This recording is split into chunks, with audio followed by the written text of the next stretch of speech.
Señores, saludos. Me complace mucho presentarle hoy, en 360 grados, una interesante entrevista con un interesante invitado. Está con nosotros el general Soto Jiménez, viejo y querido amigo que tiene cosas importantes que conversar con nosotros.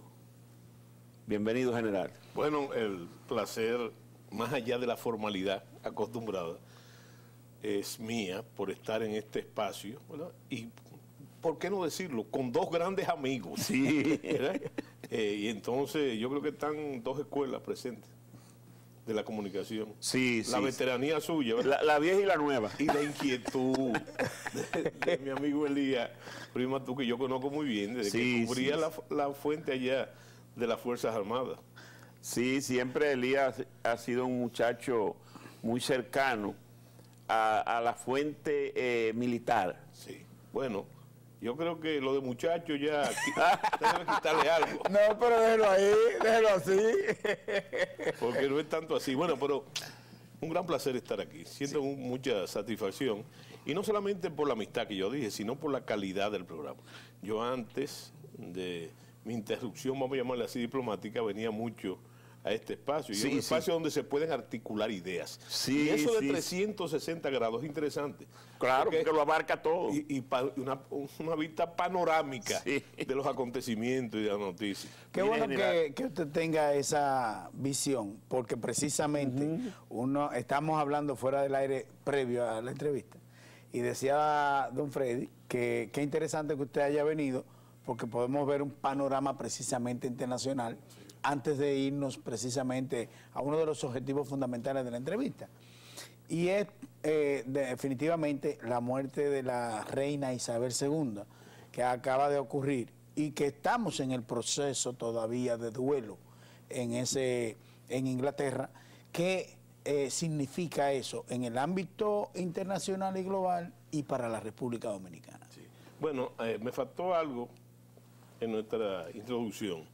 Yo soy un hombre que me gustan los rituales y yo siempre me gusta enviarle un saludo muy dominicanista a toda la audiencia de este espacio. Y entonces, hecho esto, es un acontecimiento de caracteres, yo diría que mundial, así mismo, el fallecimiento de la reina Isabel.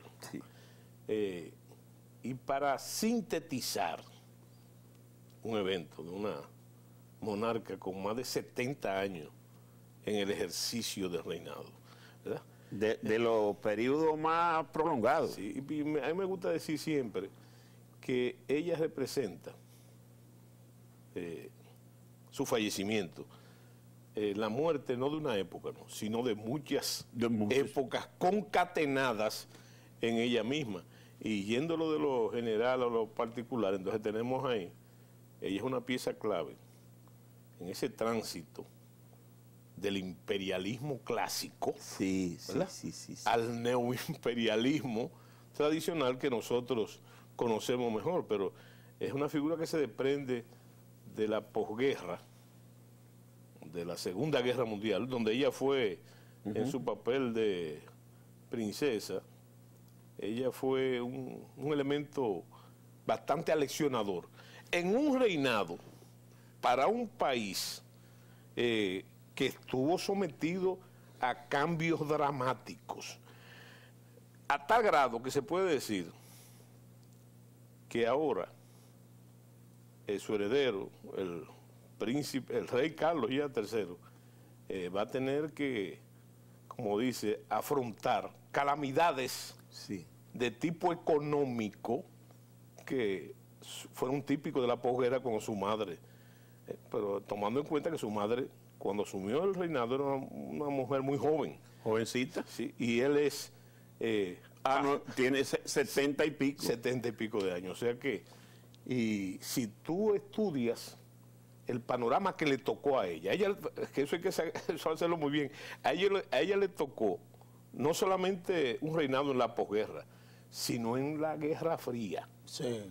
Y yo he dicho, con respecto a la situación mundial ahora, viendo desde un punto de vista estratégico y geopolítico, de que hay muchas personas que quieren ver en este conflicto y en el conflicto global una especie de tercera o cuarta guerra mundial. Si se toma la Guerra Fría como una tercera guerra mundial, tal que no lo fue. Sí, pero sí. yo pienso que estamos... Pero fue guerra. Exactamente, sí, guerra de diferentes intensidades. Sí, sí. Para las superpotencias fue una guerra fría, pero para los demás países del mundo, los aliados, fue una guerra muy caliente. No, pero imagínate, aquí en Piquerita nos tocó a nosotros lo de Cuba. No, a lo que no escapó Sí. todo el continente hispanoamericano, que se vio envuelto en lo que se llamaba entonces la subversión comunista internacional. Ese neoimperialismo de que usted habla en Inglaterra se ve claramente porque precisamente en este mismo momento, 2 días antes de su muerte, es la propia Isabel II que entonces recibe la primer ministro Liz Truss. Sí. O sea, una cosa increíble, sí. O sea, como se renueva esa monarquía, sí. Y Inglaterra como potencia. Pero el enfoque que yo te decía a ella, dentro de la posguerra, de la Segunda Guerra Mundial, ella recibió de esa, bueno, recordemos solo, antes de ser monarca, estamos su padre vivo, por la posguerra, ella tuvo que pagar los costos de su boda con bonos de guerra. Fíjate, un dato interesante ese. Fíjate la situación económica en que estaba Inglaterra, pero lo más importante... diría un criollo aquí, estaba en la olla. Sí, cuando le tocó a ella, creo que fue en el año asumir, que fue en el 52. 1952. Cuando le tocó a ella, ya había pasado, ojo, el periodo de la posguerra estaba en declive para darle paso a otra realidad que nació en el 48-49, que fue el fenómeno de la Guerra Fría. Y yo lo que te decía, para enlazarte, que al hijo de la reina Isabel le ha tocado otra Guerra Fría. Sí. Que no es como se ha dicho, que es una nueva guerra mundial. No. Es una Guerra Fría. Una guerra fría. Con la diferencia. Que se manifiesta con el incremento de una escasez de alimentos, de suministros. Y una crisis importante económica de la Gran Bretaña. Sí, señor. Pero lo que decía Elías es interesante porque ese tránsito, y mejor es cambiarle el nombre, ¿verdad? De la época imperial colonialista clásica. Entonces a ella le tocó, precisamente en el año 52, haciendo un viaje por las colonias, le tocó vivir la realidad de que el mundo ya requería, para los intereses de ella, los intereses de la Gran Bretaña, un neocolonialismo que no se podía aplicar con las fórmulas anteriores. Sí. Entonces, ahí viene el invento fenomenal de la famosa Commonwealth. Sí, la comunidad. La comunidad, que fue una forma de, no solamente de cambiar el concepto del colonialismo y del imperialismo. Pero un dato curioso que se me despierta a partir de lo que usted está narrando. Sí. La reina fue un periodo muy largo, longevo. Sin embargo, el rey Carlos III pudiera tener un reinado muy corto a partir de la edad que tiene. No será. Y entonces vendrá lo que sí será un reinado joven con mucho brío, con Guillermo, que es un muchacho de porte militar y muy joven. Sí, no, pues bueno, yo pensé, la cosa que se especularon antes de la muerte de la reina era la posibilidad de que él, como ha pasado en otras ocasiones, él abdicara en favor de su hijo. Bueno, pero... Y el muchacho tiene formación, debo decirle. Sí, pero también hay que tomar en cuenta, y es al servicio del público, ¿verdad? Sin subestimar al público, que siempre es sabio. Sí, sí. Yo pienso que la política británica tiene dificultades para traspolarla a la política dominicana, porque es una manía de 2 y 2 son 4, sí, la política puede ser 5 o 6. Siempre dará 4 aquí. Sí, pero hay que tomar en cuenta una cosa, ¿verdad? Que la monarquía, después de un proceso histórico interesantísimo, el de la monarquía inglesa, pasa un fenómeno interesante, que ya pasa en todas las monarquías. El rey reina, pero no gobierna. Sí, sí. Entonces, hay que tomar eso muy en cuenta. Y ahí yo pienso que sale bien parada ella, porque ella está al servicio, como se dice y se repite, de los intereses del imperio, ¿verdad? Sí. Del imperio. Pero hay que tomar muy en cuenta que sus decisiones políticas no corresponden. Su papel es prácticamente un papel moral. Sí. Moral, ¿verdad?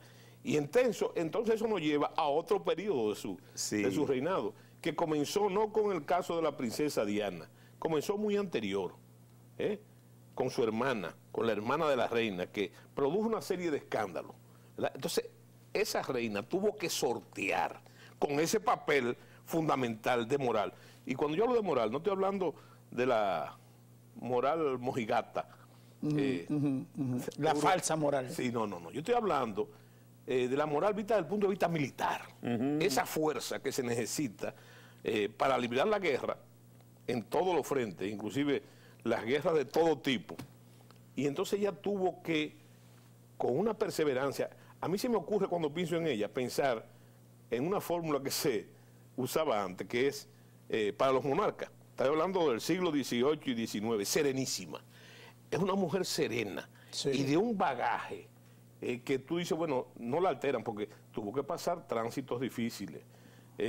Primero con su hermana, después con sus hijos, que poniéndose al echarse la paloma o usar una figura de ella al caerse el puente, el London Bridge, bueno, tuvo el escándalo ese de uno de sus hijos, de Andrés, con el famoso norteamericano que tenía un negocio de prostitución global, porque hay que hablar de eso, de prostitución global.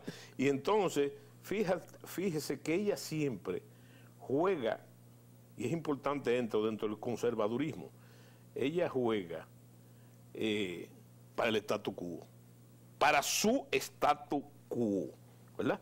Sin afectar los intereses, a veces con grandes polémicas, porque es cierto que ella tuvo gran apoyo de primer ministro como Winston Churchill, ¿verdad? Sí, Margaret Thatcher.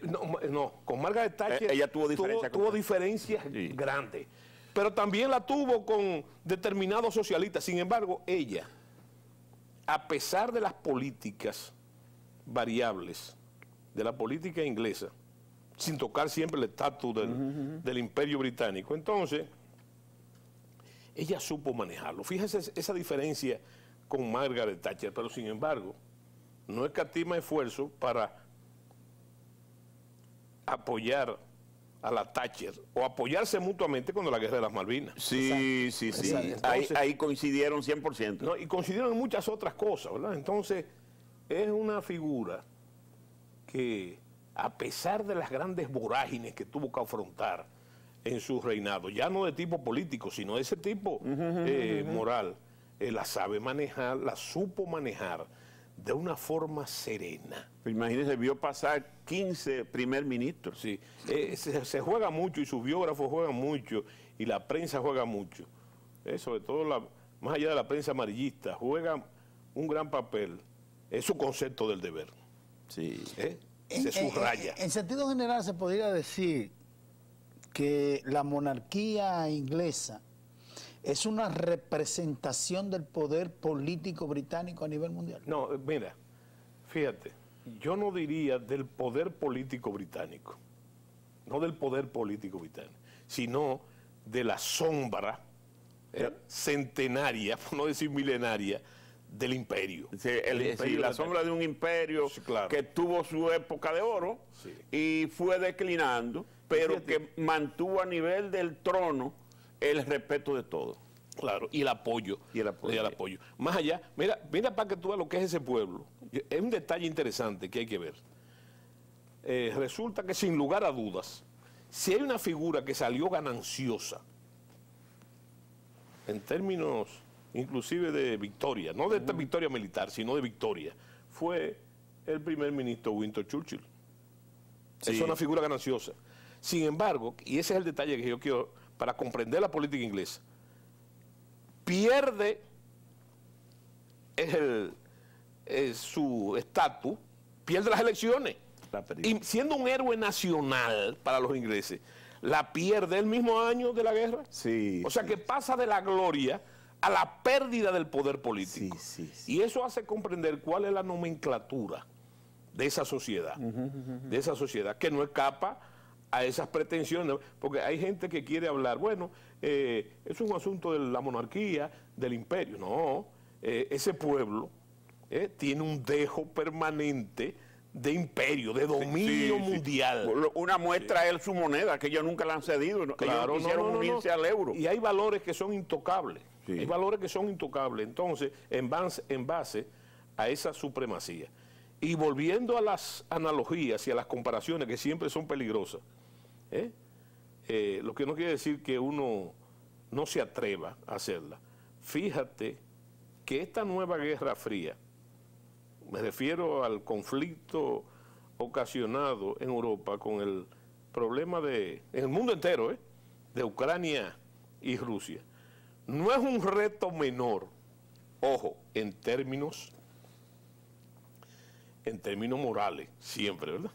Que el que tuvo que afrontar ella en la otra Guerra Fría. Que le tocaron situaciones muy embarazosas, con algo que hay que subrayar. Y yo creo que es un fenómeno metahistórico. ¿Cuál es? Indudablemente que Inglaterra es la madre patria de los Estados Unidos, de esa superpotencia. Y es el origen. Sí, al devenir el tiempo, al devenir de los tiempos, entonces, fíjate que ya no es la madre patria.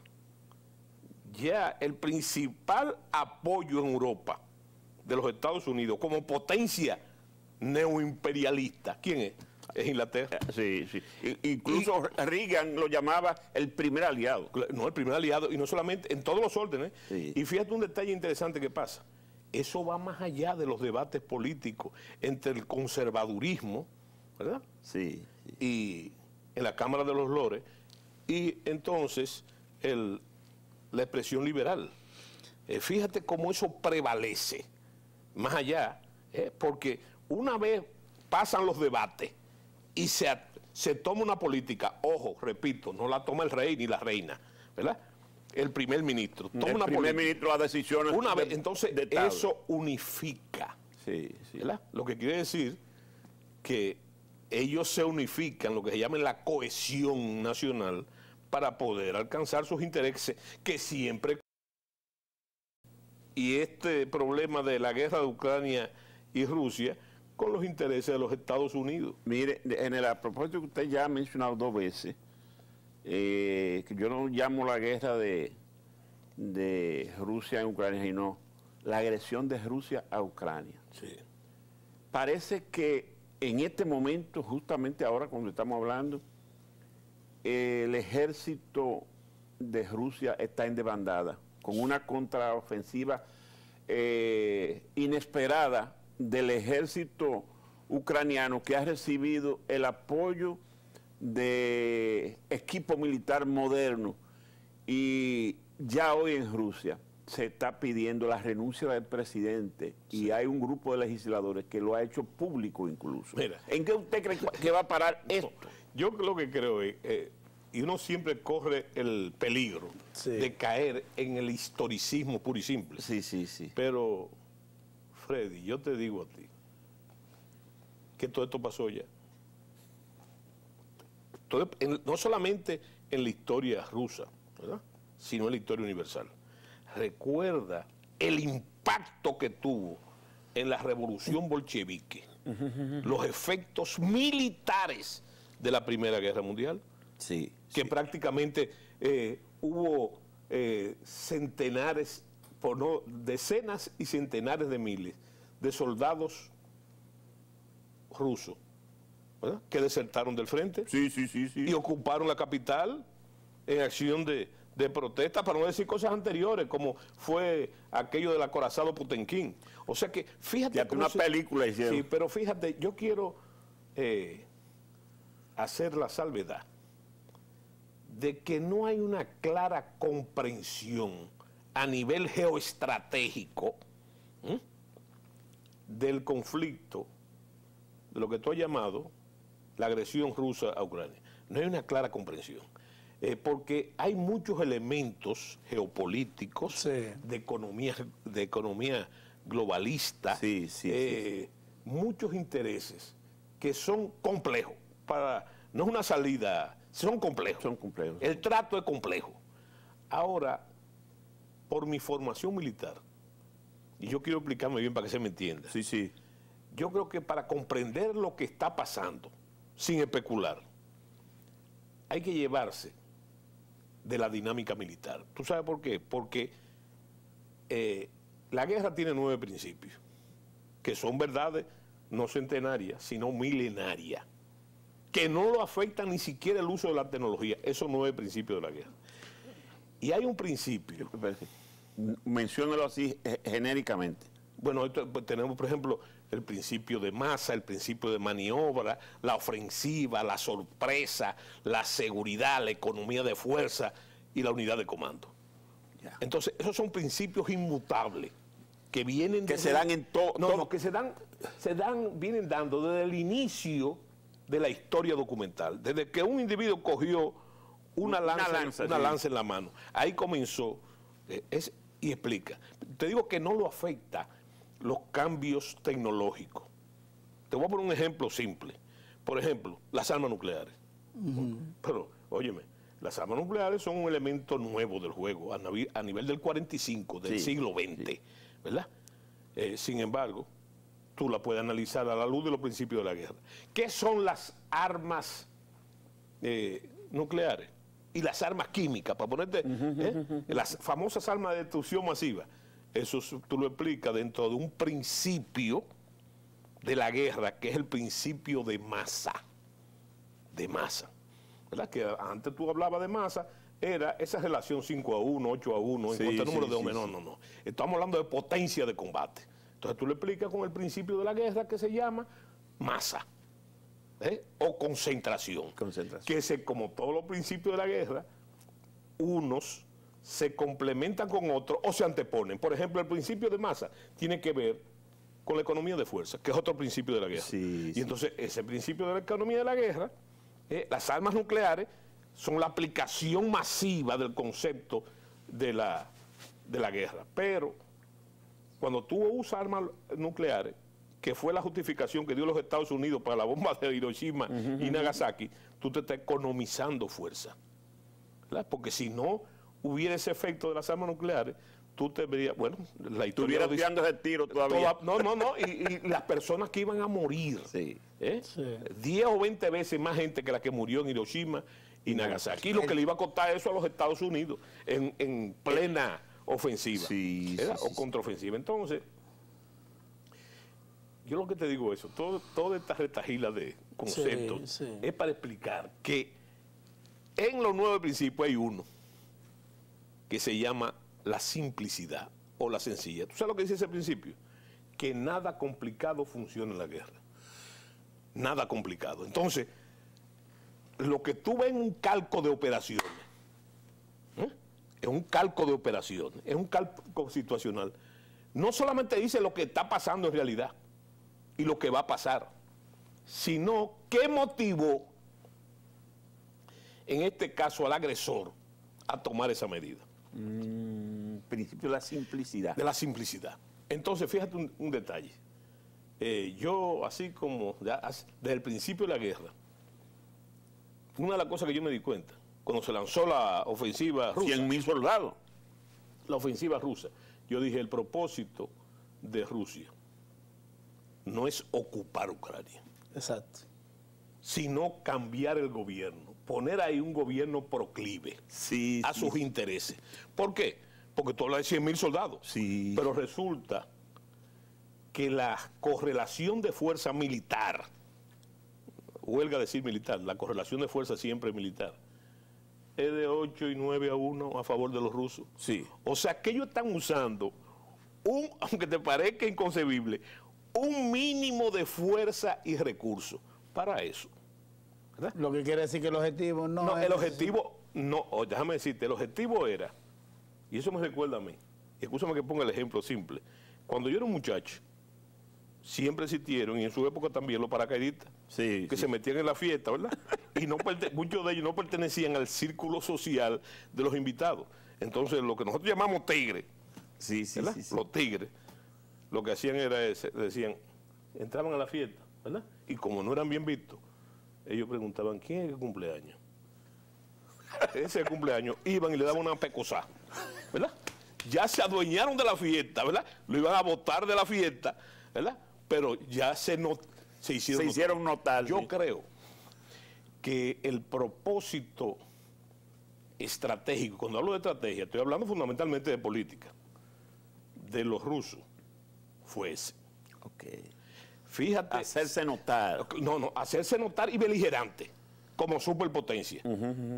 Que hay que reconocer que para más un lío así como el que ellos han amado, uno lo ve siempre de forma simplista, pero no es así. No. No es así. Eso es volver a adquirir el respeto que tuvo la Unión Soviética cuando el juego era bipolar en su época. No, y además y que había perdido después de la caída, después de la perestroika. Y hay que leer, yo invito... Eso se derrumbó. Sí, hay que leer el proceso. El proceso de... Todo el mundo habla de la perestroika, ¿verdad? Con el caso Gorbachov. Sí. Hay que hablar del Glasnost. El Glasnost fue una serie de reflexiones transparentes que se hizo, no solamente Gorbachov, sino la cúpula de poder soviético, ¿verdad?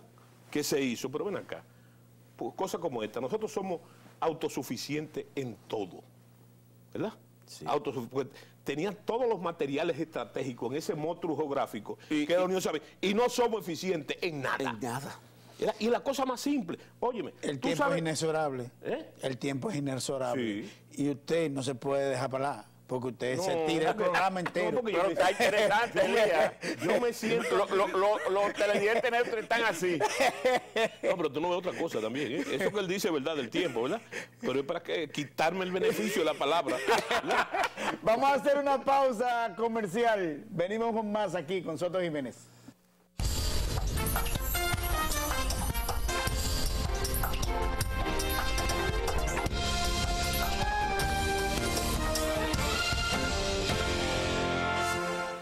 Interrumpimos en general para irnos a unos comerciales, pero estaba diciendo algo muy interesante y queremos concluir con ello. ¿Cuáles son las conclusiones?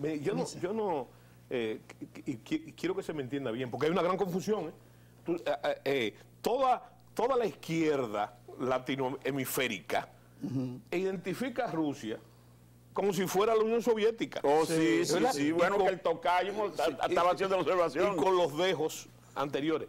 Pero yo, sintetizando, yo lo que pienso es que después del gran derrumbe, para que se me entienda bien el propósito de Rusia con esta agresión, después del derrumbe de la Unión Soviética y con ello toda la cortina de hierro, entonces hay que ver el proceso, que no es un proceso corto. El mundo de la unipolaridad es un proceso largo. Y entonces llegó a los momentos más bajos, esa superpotencia mundial, que quiero explicar eso también rápidamente, la superpotencia. Hay que comprenderlo desde el punto de vista militar. Yo creo que la Unión Soviética tuvo el ejército más poderoso que ha pisado la tierra jamás. Sin embargo, ese gasto económico, ¿verdad?, se tragó las posibilidades de sostener toda esa hegemonía soviética. Ese gasto militar se lo tragó. Y no pudo entrar en la carrera armamentista, no pudo con los Estados Unidos, no pudo. Ahora bien, ¿qué es lo que sucede? Que después de ese derrumbe, ¿verdad?, en ese largo tiempo, todo el empeño, sobre todo de Putin, ha sido tratar de recuperar esa tendencia, ¿por qué no decirla? Y el prestigio del Imperio Rojo, ¿verdad?, el que fue una parte importante en la KGB. Y entonces él trató, ¿verdad? Y un proceso largo se puso a tiro de ahí. Bastante cerca. Bastante cerca, ¿verdad? Y para pintar eso, Elías, es simple. por ejemplo, un general, un brigadier del Ejército Rojo, tenía un poder militar increíble como comandante de una división. Sí. Pero en su casa, él no podía tener un microondas. O no podía tener una televisión a colores. Sí, sí. Y para tener un carro Lada, ¿verdad?, que dicen que no es muy bueno, tenía que meterse en una lista de 6 y 7 meses. Ay, ay, ay. O sea que no había retribución equitativa. Una compensación. Bueno, entonces yo creo que uno de los factores, bueno, ya tú sabes que toda esa separación de esa república soviética, muchas de ellas hasta negociaron su armamento nuclear con los Estados Unidos, sí, en el Fondo del Desarme. Y yo no sé si ustedes recuerdan, porque eso salió en todos los periódicos, cómo comenzaron los rusos a aniquilar el poder militar en Europa del Este, ¿verdad? Cómo era más barato dañar los tanques, romper los tanques, partir por 2 los cañones, que llevárselo de vuelta a los soviéticos. Imagínense el poder que se perdió ahí. Y al llegar ahí, los accidentes de los famosos submarinos, los problemas con los aviones. Hasta el descuido de la planta Chernobyl, que no pudieron mantenerla. Que de 10 años para acá, ellos han comenzado y hacer propaganda de eso. Nosotros estamos en esto, ¿verdad? Sí. Hasta que ocurre la galleta al cumpleañero, que yo hablé, ¿verdad? Ahora, ¿qué es notorio?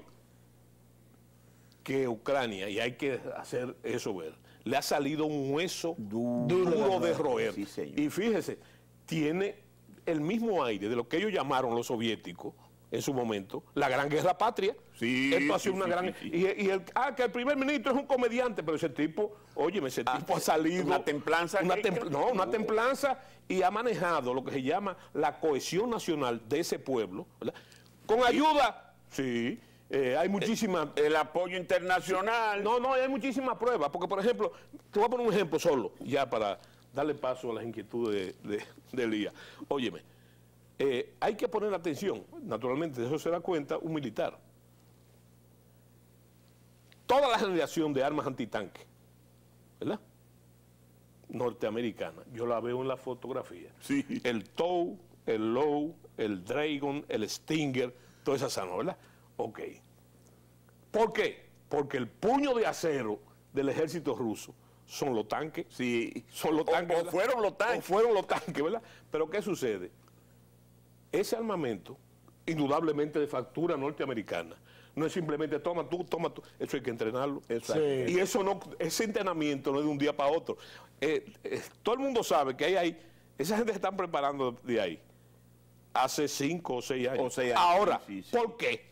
Por inteligencia. Ellos sabían, no, es que Putin lo decía cada rato. Lo decía, sí. Que tenemos que recuperar. No, y lo decía, ¿verdad? Y amenazaba con los armamentos de última cosa. Entonces, esa gente no se durmieron, ni el Imperio del Norte tampoco. Por debajo. Claro, entonces, por eso tuve la eficiencia de eso, la eficiencia. Y vámonos a la República Dominicana. Bueno, muy bien. Aquí en la República Dominicana, usted tiene próximamente la publicación de un libro que ya nosotros tuvimos la facultad de tener en nuestras manos y leer, tanto don Freddy como yo. Y la verdad que yo me sorprendí, porque la prosa que se utilizó y se utiliza en el libro es interesantísimo. Es muy ligero, pero además de eso, filosófica.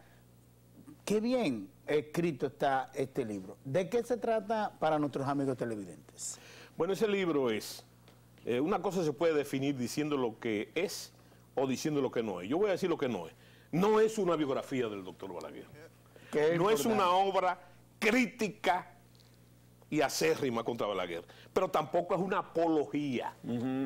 Es un intento de radiografía del hombre político por excelencia que lo fue, sin hacer juicio de valores. Yo me cuido mucho de hacer juicio. Está muy bien cuidado el tratamiento que le da para diferenciar una cosa de la otra. Claro, porque y es una interpretación del mismo. Porque Balaguer estaba lo mismo que hace en la introducción, el prólogo, claro, lo definen ahí. Sí. ¿Por qué? Porque Balaguer es un individuo, un personaje que estuvo más allá de la izquierda y la derecha. El doctor, como el todo el mundo doctor, que hasta claro. el título está bien buscado. Sí, Dice porque, doctor, aquí hay miles pero- de médicos, abogados y de otras profesiones que son doctores. Pero todo el mundo sabe, cuando se habla de doctores, El uno doctor es un el doctor, sí. el doctor. Pero dice el doctor y tiene un subtítulo. Un personaje premeditadamente indescifrable. ¿Por qué? Porque hasta eso. Porque hasta eso Balaguer Y es indescifrable porque él trabajó para ser indescifrable. Sí, igual que nos y dejó, lo logró. Igual que nos dejó sembrado lo que yo llamo las trampas del recuerdo, para seguir influyendo en la política. Yo no creo que Balaguer sea un predestinado. Balaguer es fruto de un largo aprendizaje. Sí. Un largo aprendizaje de 70 años de vida pública, 70 años de y vida él supo pública. aprovechar el tiempo. Se parece Claro. a Isabel II, 70 años. Claro, General, ¿qué tiempo le llevó a hacer ese libro? Mira, yo diría que más o menos 6 meses. Y tiene que ver mucho con... Mire, parece un libro de profundas y largas investigaciones. Bueno, pero que fíjate que ahí ese libro está enfocado, como tú muy bien lo dijiste, tiene unas radiaciones de tipo fundamentalmente literarias, ¿verdad? Sí. Conceptuales, usando el lenguaje de Balaguer, porque Balaguer sí. era un romano, Balaguer hablaba con un lenguaje clásico, Sí, y para poder entenderlo, tú tienes que irte a ese estilo, ¿verdad? Entonces, yo lo que te digo es que la obsesión finalmente, la obsesión fundamental, Balaguer estaba más allá de la izquierda y la derecha. Sí, sí. Balaguer, él construyó una metáfora de sí mismo, una leyenda de sí mismo que cuidaba muy bien, porque esa es otra cosa. Balaguer, que fue escritor, historiador, poeta, ensayista, crítico, diplomático, Balaguer era fundamentalmente, todo eso estaba al servicio del hombre político. Sí, Totalmente. Entonces, Balaguer no tenía otros parámetros que ese. Balaguer ni sirvió nunca a la derecha, al conservadurismo, que él era una figura conservadora, totalmente ni tampoco al servicio de la izquierda ni contra la izquierda. Si tú, haciendo rápidamente así un abuelo a un rasante, tú vas a ver que Balaguer, ¿quién lo saca del país la primera vez? Los revolucionarios. Lo sacan los cívicos. Los cívicos, La, sí. la derecha, la extrema derecha, lo No. saca y lo exilia del país. Incluso la izquierda llegó a aplaudir las leyes agrarias. Bueno, pero Totalmente. Yo recuerdo, Hay que decir- yo recuerdo que la Unión Cívica, en un parangón increíble, llegó a acusar a Manolo Tavares Justo y al 14 de junio de agente de la CIA. Sí. Hay que decir, Óyeme. antes de irnos, porque se nos fue el tiempo, Sí. que el doctor de José Miguel Ángel Soto Jiménez, puede poner en pantalla la invitación, Edwin, es este septiembre 28 a las 8 de la noche en el auditorio Banco BDI de la Universidad del Caribe. Esto es en la autopista 30 de Mayo, en el kilómetro 7,5 de Santo Domingo. Repito, esto va a ser en el auditorio Banco BDI de la Universidad del Caribe. Es muy amplio ese salón, Sí, sí, muy yo lo bueno. A las 8 de la noche de este septiembre 28. Eso viene siendo ya la semana próxima, Sí, 28. y el 29, entonces será presentado en el Ateneo Amantes de la Luz, En Santiago. en Santiago. O sea, un Tiene día que después. enfriarse con Santiago. tiene que hacerlo en Santiago obligado. No, y además que, yo no sé si tú sabes, que ese gran edificio que tiene Amantes de la Luz fue una obra de Balaguer. Ajá. Y Balaguer hizo su vida intelectual como joven entre la Alianza Cibaeña y Amante de la Luz. Gracias por estar con nosotros aquí en 360 General, grados. prométanos que va a volver muy pronto para seguir hablando de los temas actuales, pero que hay que irse a analizarlo al pasado. Siempre yo cito una frase famosa de un individuo que de seguro ustedes conocen muy bien, que es el presidente Hipólito Mejía. Ah, sí. Hipólito Mejía decía, si me tocan, bailo. ¿Verdad? Yo digo, si me invitan, vengo. Hasta mañana, si Dios quiere.